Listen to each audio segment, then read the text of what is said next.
Bonjour, en bref, l'organisation générale du système nerveux. Le système nerveux est un ensemble de structures, c'est-à-dire des organes, tissus, cellules et des molécules qui commandent et gèrent les fonctions vitales de l'organisme, comme la sensibilité, la motricité, la respiration et la circulation sanguine. Et il commande aussi les facultés intellectuelles et affectives chez les mammifères supérieurs. D'une part, le système nerveux est un lieu de réception et de traitement des informations provenant du milieu interne, c'est-à-dire de l'organisme, et du milieu externe, c'est-à-dire l'environnement.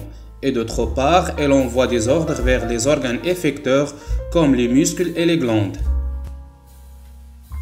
Le système nerveux est formé du cerveau, la moelle épinière et les nerfs, qui sont disséminés partout dans l'organisme.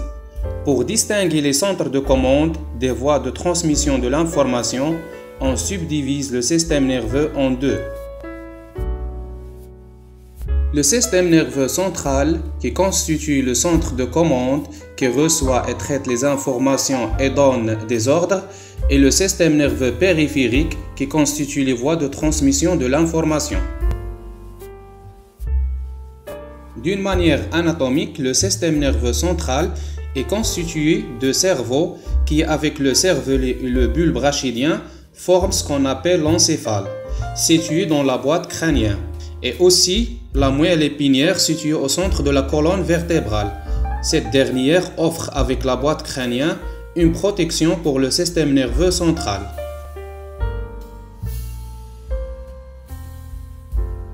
Le système nerveux périphérique désigne les parties du système nerveux qui sont à l'extérieur du système nerveux central, c'est-à-dire celles qui sont à l'extérieur du cerveau et de la moelle épinière. C'est l'ensemble des nerfs disséminés dans l'organisme. On subdivise les nerfs du système nerveux périphérique en deux catégories. Les nerfs crâniens qui sont directement liés à l'encéphale. Ces nerfs sont responsables de la vue, des mouvements oculaires, de l'audition, de l'odorat et des mouvements de plusieurs muscles faciaux. Il existe 12 paires de nerfs crâniens, un de chaque côté, un olfactif, un optique, 3 oculomoteurs, un trijumeau, un facial, un cochléo-vestibulaire, un glossopharyngien, un vague, un spinal, un hypoglosse. Il faut noter que les nerfs olfactifs et optiques ne sont pas de vrais nerfs crâniens. Elles n'ont pas de gaine de Schwann, mais des évaginations du cerveau. Les autres nerfs sont l'équivalent au niveau crânien des nerfs rachidiens ou bien spinaux. Les nerfs rachidiens, tous liés à la moelle épinière, ils peuvent être regroupés selon leur position. Les nerfs de la région cervicale, dorsale, lombaire et les nerfs de la région sacrée. Il existe 31 paires de nerfs rachidiens. D'une manière fonctionnelle, il existe 3 types de nerfs. Les nerfs sensitifs permettent le passage de l'influx nerveux des organes sensitifs vers la moelle épinière ou bien vers l'encéphale, et les nerfs moteurs qui acheminent l'influx nerveux du système nerveux central aux muscles et aux glandes. Alors que la plupart des nerfs étant mixtes, c'est-à-dire à la fois sensitifs et moteurs. Les nerfs exclusivement sensitifs sont des exceptions. Il s'agit pour les nerfs crâniens, les nerfs olfactifs, optiques et cochléo-vestibulaires. Les nerfs du système nerveux périphérique sont divisés en deux groupes, les nerfs du système nerveux somatique et les nerfs du système nerveux végétatif. Les nerfs du système nerveux somatique participent à la vie de relation de l'organisme avec son milieu externe. Elles transmettent au cerveau les informations provenant de l'environnement externe via les différents détecteurs sensoriels. Elles nous permettent aussi de répondre à ces stimulations en s'adaptant avec les variations de l'environnement. De l'autre côté, les nerfs du système nerveux végétatif ou bien autonome interviennent dans la régulation des fonctions vitales internes, c'est-à-dire les processus corporels qui se produisent automatiquement.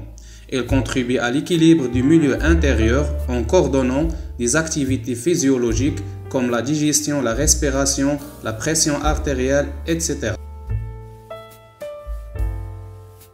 Le système nerveux végétatif est à son tour divisé en deux catégories, le système nerveux sympathique et le système nerveux parasympathique.